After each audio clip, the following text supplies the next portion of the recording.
Hi guys, আশা করি সবাই ভালো আছেন। আজ আপনাদের জন্য নিয়ে এলাম মমির দ্বিতীয় পর্ব।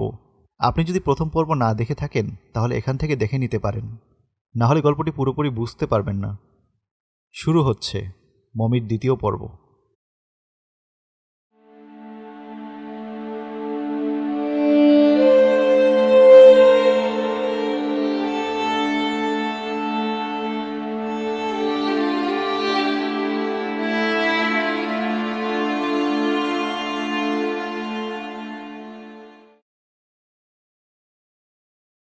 তখন দিগন্ত তার রুম থেকে বইটা নিয়ে এসে সকলের সামনে পড়তে শুরু করলো।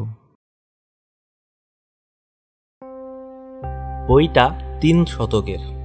তখন হরিকেল সহ পুরো বঙ্গরাজ্যে কোনো রাজা নেই।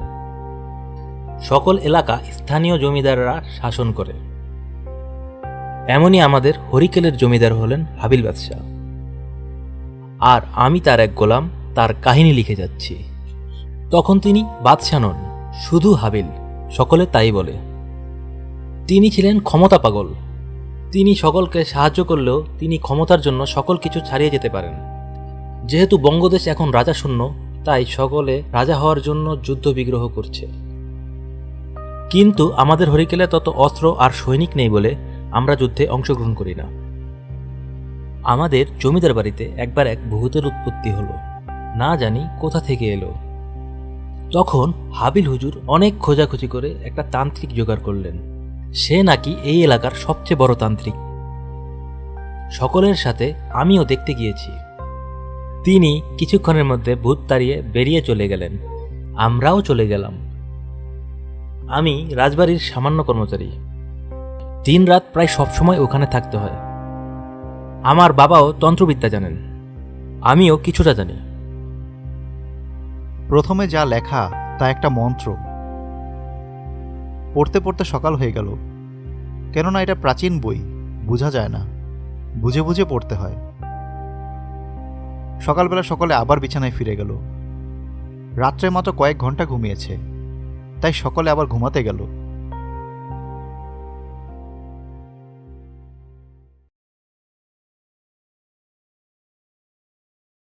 যেহেতু শুক্রবার ছুটির দিন, তাই সবাই অনেক বেলা করে ঘুমালো।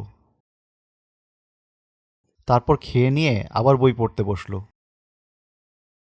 তিনি এসে ভূত থেকে রাজবাড়ি রক্ষা করলেন। আমি ওনার সব কর্মকাণ্ড দূর থেকে দেখছিলাম। রাজবাড়ি রক্ষা করার সাথে সাথে তিনি যেন মহারাজের প্রিয়পাত্র হয়ে গেলেন। কিছুদিন পর্যন্ত ওনার আনাগোনা রাজবাড়িতে চলতে থাকে। কিছুদিন আসার পর তিনি আর আসছিলেন না। হঠাৎ আমি মহারাজের এক পরিবর্তন লক্ষ্য করলাম। তিনি প্রায় গভীর রাতে কোথায় যেন যান, সাথে কিছু প্রহরীও নিয়ে যান। একদিন সকালে আমি রাজবাড়িতে আসি। তখন ওখানে রাতের প্রহরীর একজনের সাথে দেখা হয় আমার। সে আমার বন্ধু। তার কাছে জিজ্ঞাসা করতেই আসল ব্যাপারটা জানতে পারি। আমাদের মহারাজকে ঐতান্ত্রিক ক্ষমতার লোভ দেখিয়ে তার বশীভূত করে ফেলেছে, আর প্রতি রাতে মহারাজ তার কাছে গিয়ে সলা পরামর্শ করে। আমি প্রথমে ওই দিকে ততটা নজর দিইনি, কিন্তু এর মাসুল পরে আমাকে হাড়ে হাড়ে বুঝতে হয়েছে। ওই দিন প্রাসাদে তেমন কাজ ছিল না, তাই আমি বাড়ি চলে আসলাম। এসে বাবার কাছে বসলাম। বাবা আমাকে একটা মন্ত্র শেখালেন। মন্ত্রটা হলো অশুভ জিনিস থেকে দূরে থাকা যায়। যে এই বইটা পড়ছেন, এই মন্ত্রটা আপনার জন্য খুব দরকার, তাই ওটা আপনাকে প্রথমেই পড়িয়ে নিয়েছি। মন্ত্রটা মুখস্থ করছি, তখনই আমাদের পাশের বাড়ির মেয়েটা আসলো। ওর নাম, আচ্ছা থাক, আমার নামই বলিনি, তার নাম কেন বলবো। তবে ওকে আমার খুব পছন্দ, আমি তাকে পাখি বলে ডাকি। ও এসে আমার পাশে বসে পড়ল। বাবা একটা মুচকি হাসি দিলেন, তারপর উঠে মাকে ডাকতে চলে গেলেন।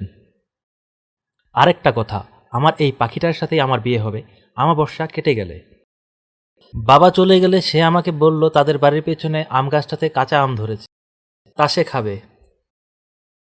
আমি বললাম সে সবে ছোট আম, খেতে হবে না। সে তবুও খাবে, কি আর করা। গেলাম, গিয়ে গাছে উঠলাম। গাছটা ততটা উঁচু ছিল না, কিন্তু মগডালটা ভেঙে কি করে হাতটা ভাঙল তা বুঝতেই পারলাম না। আমার এই অবস্থা দেখে আমার পাখিটা যে কান্না শুরু করেছিল, তা দেখে হাত ভাঙার চেয়েও বেশি কষ্ট পেয়েছিলাম। এজন্য কয়েকদিন রাজবাড়িতেও যেতে পারিনি। পাখিটা খুব যত্ন নিয়েছে আমার। যতদিন ভালো হয়নি ততদিন আমার সাথেই ছিল সবসময়।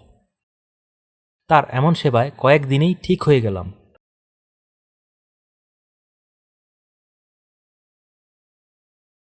পরের দিন রাজবাড়িতে গেলাম। কয়েকদিন আসিনি, তাই কেমন যেন অনেক দিন পর এসেছি বলে মনে হলো। এসেই দেখা হলো আমার ওই রাতের প্রহরী বন্ধুর সাথে। সে আমাকে বলল হাবিল হুজুর নাকি এক শক্তিশালী শয়তান তৈরি করছে ওই তান্ত্রিক দ্বারা। কিন্তু আমি একটা ব্যাপার বুঝলাম না, এতে ওই তান্ত্রিকের কী লাভ? তখন ও বলল, আমাদের রাজা নামে মাত্র রাজা, এখন আমাদের হরিকেল ওই তান্ত্রিকই শাসন করছে। শুনে কিছুটা বোকা বনে গেলাম, কিন্তু কথাটা সত্যি ছিল। আমি তখন বন্ধুকে বললাম আজ রাতে আমি তার জায়গায় মহারাজের সঙ্গে যাব। সেও রাজি হয়ে গেল। এইটুকু পড়তে পড়তে সন্ধ্যা হয়ে গেল। তারা একটু বিরতি নিল। মৃদুল ছাদে চলে আসলো সূর্যাস্ত দেখতে।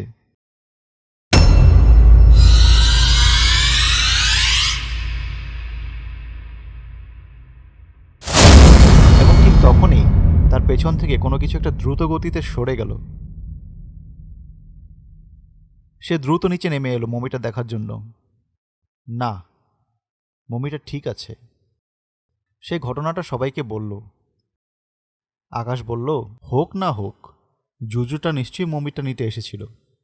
দিগন্ত শুনে বলল, এখন আর সময় নষ্ট করে লাভ নেই, তাই চলো এর ইতিহাসটা জানি, হয়তো এর দ্বারাই জুজুটা থামবে।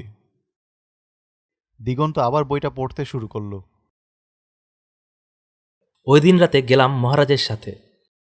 গিয়ে দেখলাম একটা বড় আগুনকে ঘিরে কয়েকটা ছাগল রাখা আছে। কিছুক্ষণ পর তান্ত্রিকটা আসলো।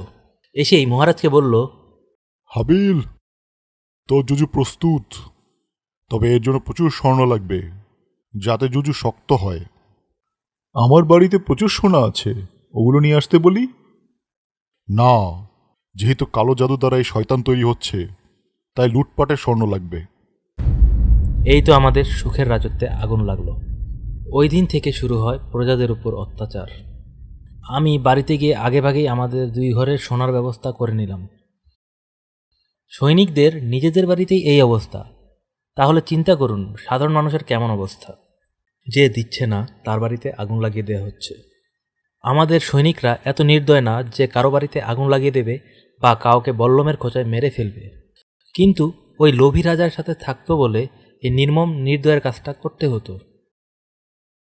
পরের দিন রাতে আমি গেলাম না, আমার বন্ধু গেল, কিন্তু তার দেখা আর পেলাম না। সেদিন বিকেলে আমি ওই তান্ত্রিকের ডেরায় গেলাম লুকিয়ে।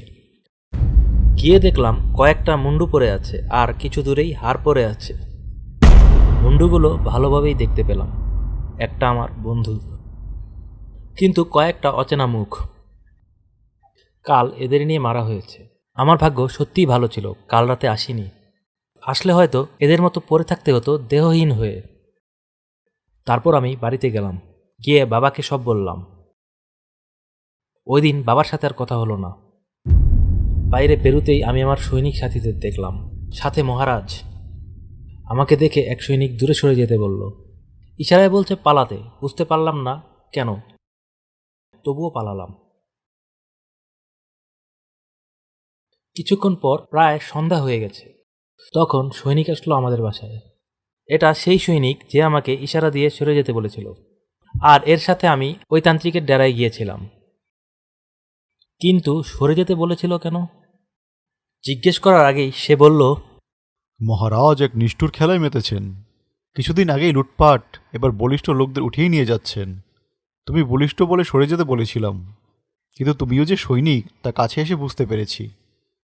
কেন সৈনিকদের ধরে নেয় না? না বোধ হয়, নইলে তো আমাদেরই ধরে নিত। যাই হোক, মহারাজ তোমাকে ডেকে পাঠিয়েছেন। শুনে একেবারে মাথা ঘুরে গেল। তবে কি মহারাজ আমার ওইখানে যাওয়ার কথা জেনে ফেলেছে?